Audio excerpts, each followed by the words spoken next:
السلام علیکم ورحمۃ اللہ تعالی وبرکاتہ.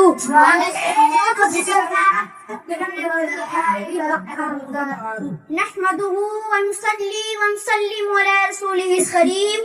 اما بعد فاعوذ بالله من الشیطان الرجیم. بسم اللہ الرحمن الرحیم. ان الصلاة تنہی عن الفحشاء والمنکر. صدق اللہ العظیم.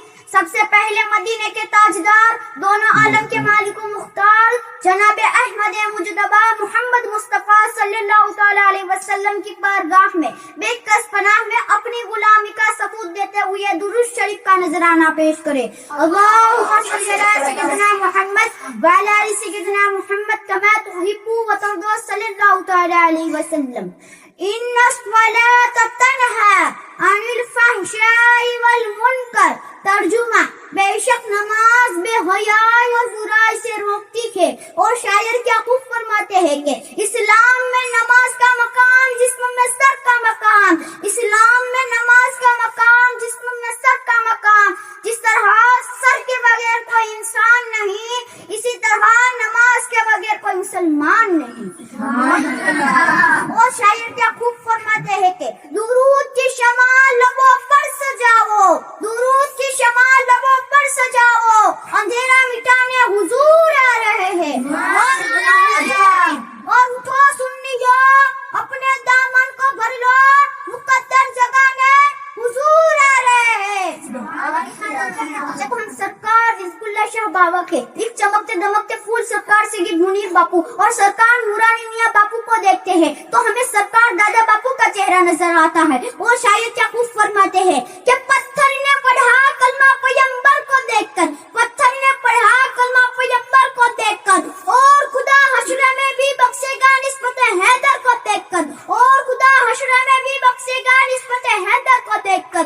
اور خدا کا کتنا خاص کرم ہے ہم گجرات والوں پر، اور خدا کا کتنا خاص کرم ہے ہم گجرات والوں پر کہ کتنے ہی مرید ہو گئے میرے دادا حضور کے چہرے کو دیکھ کر. آئیے میں اپنی تقریر کو شروع کرتا ہوں. اللہ اکبر. آج اگر کوئی مسلمان بھائی آپ سے یہ کہے کہ میرے بھائی چل نماز پڑھنے، تو بہت آسانی سے کہہ دیتے ہیں کہ مولانا ٹائم نہیں ملتا، مولانا وقت نہیں ملتا. میرے بھائی یہ کس نے کہا ہے وقت ہے تو نماز پڑھو؟ نہیں، اللہ کا قرآن یہ کہتا ہے کہ ان الصلاۃ کانت علی المؤمنین کتابا موقوتا، کہ مومنوں پر نماز مقررہ وقت پابندی کے ساتھ نماز پڑھے. یعنی وقت ملے تو نماز نہیں، پہلے نماز پڑھو پھر وقت ملے تو دوسرے کام کرو. پہلے ہم پر نماز فرض کی گئی ہے. تو بتاؤ انقلاب کیسے آئے گا؟ تو بتاؤ تبدیلی کیسے آئے گی؟ یاد رکھنا میرے بھائی، جب اللہ تعالیٰ کسی قوم سے مدد کا ہاتھ اٹھا لیتا ہے تو پھر وہ قوم تباہ برباد ہو جاتی ہے، وہ قوم تباہ برباد ہو جاتی ہے، وہ قوم تباہی کے راستے پر آ جاتی ہے. کیا آپ کو نہیں پتا؟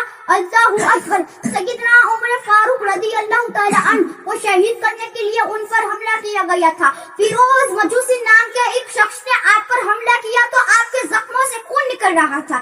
ایسے عالم میں فاروق اعظم تیمم کرتے ہیں. تیمم کرنے کے بعد جب آپ کھڑے ہوئے تو کسی نے کہا اے امیر المؤمنین پورا وجود لو. لوہانگ پھر بھی آپ نماز کی تیاری کر رہے ہیں. فاروق اعظم فرماتے ہیں کہ میں نے انہی کانوں سے اپنی آنکھوں کی ٹھنڈک سے مصطفیٰ جان رحمت سے سنا ہے کہ جس نے بھی نماز چھوڑ دی اس کا دین میں کوئی حصہ نہیں. نماز دین کا ستون ہے. مجھے بتاؤ نا، آج اگر اللہ اکبر آپ کے گھروں سے اگر دھواں اٹھ رہا ہے، آپ کے گھروں کو جلایا جا رہا ہے یا تمہیں گھروں سے بے گھر کیا جا رہا ہے، تو تھوڑی دیر تصور تو کرو. جو قوم اللہ کے گھر کو ویران کرتے، کیا اس قوم کے گھروں کو ویران نہیں کیا جائے گا؟ مجھے بتاؤ نا، جب تمہارے گھر پر بلڈوزر چل رہا ہے تو تمہیں اتنی تکلیف ہو رہی ہے، تو برسوں سے تم نے اللہ کے گھر کو ویران کر رکھا ہے، کیا اللہ ہم سے ناراض نہیں ہوگا؟ یہاں میں کسی کی حمایت یا کسی کی مخالفت کرنے نہیں آیا ہوں، لیکن میرے قوم کے نوجوانوں ہزاروں کی تعداد میں یہاں ٹھاٹھے مارتا ہوا سمندر موجود ہے. اللہ کی قسم محسوس کرے ہم نے اللہ تعالیٰ کے ساتھ کتنی جفا کی ہے، جس نے ہمیں ماں کے پیٹ کے اندر خوبصورت شکل عطا کی. پیدا ہونے سے پہلے ماں کے سینے میں ہمارے لیے غذا پیدا فرمائی، ماں کے دل میں ممتا پیدا کی، باپ کے دل میں شفقت پیدا کی، زمین کا فرش بچھایا، آسمان کا شامیانہ تانا، کتنے نعمتیں دی. بولنے کی طاقت اس نے دی، حسن و جمال اس نے دیا، کھانے پینے کی قوت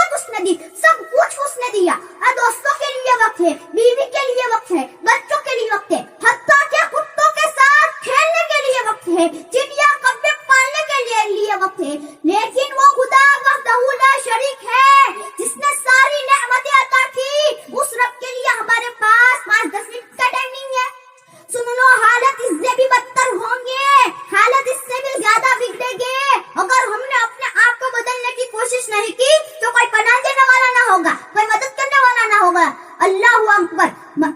فرمایا گیا جب مسجدیں تعمیر کی جاتی ہے, جب مسجدیں بنائی جاتی ہے اور اس میں نماز ادا کرنے کے لیے لوگ نہیں آتے ہیں, تو رات کی تاریکی میں مسجد اللہ کی بارگاہ میں عرض کرتی ہے, اے مولا جس نے مجھے ویران کیا تو ان کے گھروں کو ویران کر دے. اب ہمارے گھر ویران کیوں نہیں ہوں گے, ہمارے گھروں سے آگ کے دھوئے کیوں نہیں نکلیں گے؟ کیونکہ ہم نے برسوں سے اللہ کے گھر کو ویران کر دیا ہے. ایک جمعہ کی 2 رکعت مسلمانوں کی 95% آبادی, ایک جمعہ کی 2 رکعت مسلمانوں کی 95% آبادی نماز کے لیے نہیں. جب رمضان آتا ہے تو ہمارا حال یہ ہے تراویح میں لوگ غائب ہیں. اتنی رکعت مولانا کیسے پڑھاتے ہیں؟ ارے دوستوں کے ساتھ گھنٹوں کھڑے رہ سکتے ہیں, رب کی بارگاہ میں کھڑے نہیں رہ سکتے. جیم کے لیے جسم کو بنانے کے لیے برابر وقت نکال لیتے ہوں. میں اپنے نوجوانوں سے یہ کہتا ہوں کہ بالکل جیم جاؤ, بالکل وقت نکالو, لیکن یہ بھی کہتا ہوں کہ جیم جاؤ گے تو جسم بنے گا, جیم جاؤ گے تو جسم بنے گا. مسجد میں آؤ گے تو قبر کی کیڑوں سے بچو. جسم بنانا ہو تو جم جاؤ, جسم بنانا ہو تو جم جاؤ. کہ قبر کے کیڑوں سے بچنا ہے تو مسجد میں آؤ. ہاں ایسے بھی لوگ ہیں جن کے کفن کو مٹی نے میلا نہیں کیا, ان کے کفن ہمیشہ محفوظ رہتے ہیں. چاہتے ہو تو کدھر چاہتے ہو اپنی گاؤں کی 5 وقت کی اذان ہوتی ہے, اس میں نماز پڑھو اور اللہ اور اس کے رسول کو راضی کرو. تقریر کے دوران کوئی غلطی ہو اللہ پاک اس کے فضل و کرم سے معاف فرمائے. آمین. وما علینا الا البلاغ المبین. السلام علیکم ورحمۃ اللہ. وعلیکم السلام ورحمۃ اللہ وبرکاتہ.